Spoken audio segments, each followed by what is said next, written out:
ఇక తెలంగాణ కేబినెట్ సమావేశం కొనసాగుతుంది. ఈ సమావేశంలో మంత్రివర్గం పలు కీలక నిర్ణయాలు తీసుకున్నట్లు సమాచారం. వచ్చే ఏడాది గోదావరి పుష్కరాల నేపథ్యంలో సంబంధిత పనులకు 1000 కోట్లు కేటాయించినప్పుడు తెలంగాణకు మంత్రివర్గం ఆమోదం తెలిపింది. ఇక తొలి విడతగా 300 కోట్ల మంజూరుకు పచ్చజెండా ఊపింది. సీఎం రేవంత్ రెడ్డి అధ్యక్షతన జరిగిన కేబినెట్ భేటీలో పలు నిర్ణయాలు తీసుకున్నారు. జూనియర్ కళాశాలల్లోనూ మధ్యాహ్న భోజన పథకం అమలుకు మంత్రివర్గం ఆమోదం తెలిపింది. పాఠశాలలు, జూనియర్ కళాశాలల్లో అల్పాహారం, పాలు అందించాలని నిర్ణయించింది.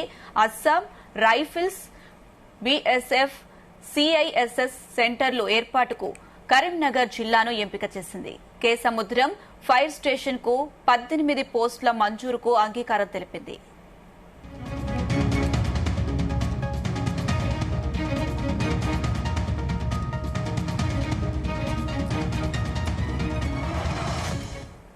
రైట్, కేబినెట్ సమావేశానికి సంబంధించి మరిన్ని అప్డేట్స్ మా బ్యూరో చీఫ్ నరేందర్ లైవ్ ద్వారా అందిస్తారు. నరేందర్.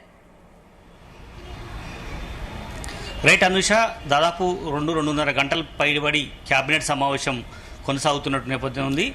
సీఎం రేవంత్ రెడ్డి అధ్యక్షతన మంత్రులందరూ కూడా ఈ కేబినెట్ సమావేశంలో ఉన్నారు. ప్రధానంగా దాదాపు 7-8 అంశాలు అజెండాలో చేర్చారు. ఇందులో పాఠశాలలో ఇప్పటికే బ్రేక్ఫాస్ట్ అందుతున్న నేపథ్యం ఉంది, అది లంచ్ కూడా ఉంది. దీన్ని యాజ్ ఈజ్గా జూనియర్ కాలేజీల్లోనూ బ్రేక్ఫాస్ట్ అదేవిధంగా లంచ్ ఏర్పాటు చేయాలన్నటువంటి ప్రతిపాదన చాలా కాలంగా ఉంది. గతంలో హామీ కూడా ఇవ్వడం జరిగింది. అదే అంశాన్ని క్యాబినెట్లో చర్చ చేసుకోవడం జరిగింది. అదేవిధంగా ఆ అంశం కూడా త్వరలోనే జూన్ 2 నాడు అఫీషియల్గా అనౌన్స్ చేసే అవకాశం ఉంటుంది. ఇక ప్రధానంగా పుష్కరాలకు సంబంధించి, గోదావరి పుష్కరాలకు సంబంధించినటువంటి దాంట్లో 12 ఏళ్లకోసారి జరిగేటువంటి ఈ పుష్కరాలు గోదావరికి సంబంధించి మనం చూసాం.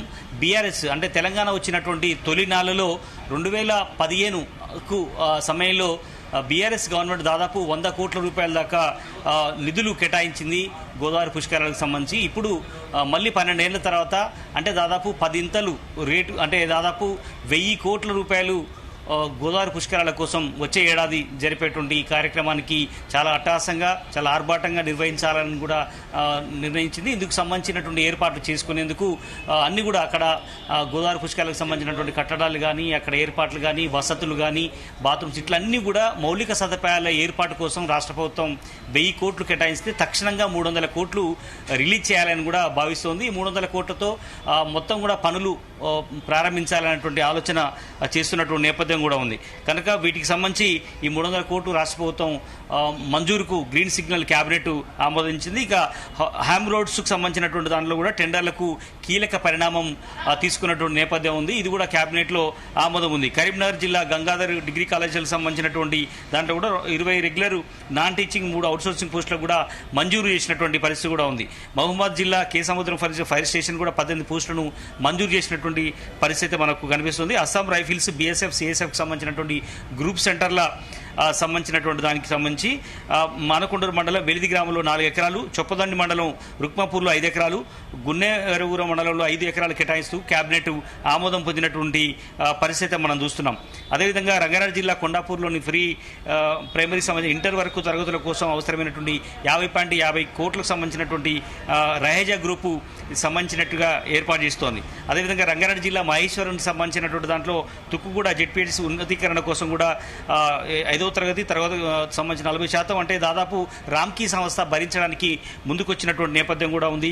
మేడ్చల్లో కూడా ఇదే రకంగా రామ్కీ గ్రూపు కొత్త ప్రాంగణాన్ని ఏర్పాటు చేసుకునేందుకు నిర్ణయం తీసుకున్న పరిస్థితి కనిపిస్తోంది. అట్లా మొత్తానికి సీఎం రేవంత్ రెడ్డి ఒప్పందం పత్రాలపై దీని మీద నిర్ణయం తీసుకోవడం జరిగింది. రహేజా గ్రూప్ అధ్యక్షుడు నీల్ సాని, Raheja Ramky foundation managing director అల్లదాక్షాయిని, Yashoda group director గోరకండ Revanth, వీళ్ళందరూ కూడా దీనికి సంబంధించినటువంటి ఈ కార్పొరేట్ సోషల్ రెస్పాన్సిబిలిటీకి సంబంధించి ఈ విద్యా వ్యవస్థను కొంత మెరుగుపరిచేందుకు మధ్యాహ్న భోజనం సంబంధించి కానీ, బ్రేక్ఫాస్ట్కి సంబంధించినటువంటి కానీ, చాలా స్కూళ్లను డెవలప్ చేసుకునేందుకు కానీ ఇవన్నీ కూడా కార్పొరేట్ రెస్పాన్సిబిలిటీస్ కింద సిఎస్ఆర్ ఫండ్లతో ఈ సంస్థలు ముందుకొచ్చి రావడం పట్ల ముఖ్యమంత్రి రేవంత్ రెడ్డి కూడా హర్షం వ్యక్తం చేసినటువంటి పరిస్థితి.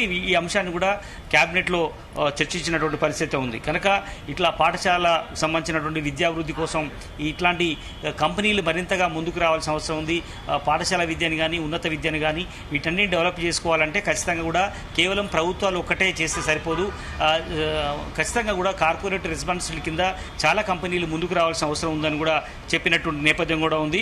ఇట్లా చాలా అంశాలు కూడా ఈ క్యాబినెట్లో చర్చ జరుగుతున్నటువంటి కొన్ని టేబుల్ అంశాల కింద కూడా కొన్ని అత్యవసర అంశాలు కూడా చర్చిస్తున్నట్టుగా తెలుస్తుంది. ఈ అన్ని అంశాలు కూడా మరి కాసేట్లో మనకు పూర్తి వివరాలు వచ్చే అవకాశం అయితే కనిపిస్తుంది. బట్ ప్రధానంగా మాత్రం కాలేజీల్లో ఎందుకంటే డ్రాప్అవుట్స్ తగ్గించుకునేందుకు ఉన్నతమైనటువంటి చదువులు చదువుకునేందుకు పేద మధ్యతరగతి వాళ్ళకు ఎంతో ఉపయోగపడేటువంటి ఏదైతే ఈ స్కీమ్ ఉందో ఇది ఖచ్చితంగా కూడా సక్సెస్ అయ్యే అవకాశం ఉంటుంది. ఇప్పటివరకు మనం చూసాం ఒకప్పుడు 7th క్లాస్ లోపే టిఫిన్స్ ఉండేది, తర్వాత 10th క్లాస్ చేశారు. ఇప్పుడు ఇంటర్మీడియట్ కూడా బ్రేక్ఫాస్ట్ లంచ్ ఏర్పాటు చేయడం ద్వారా డ్రాప్అవుట్స్ తగ్గించుకోవడం కానీ అదేవిధంగా ఎందుకంటే పేద మధ్యతరగతికి సంబంధించినటువంటి వాళ్ళు చాలామంది కూడా కార్మికులే ఉంటారు.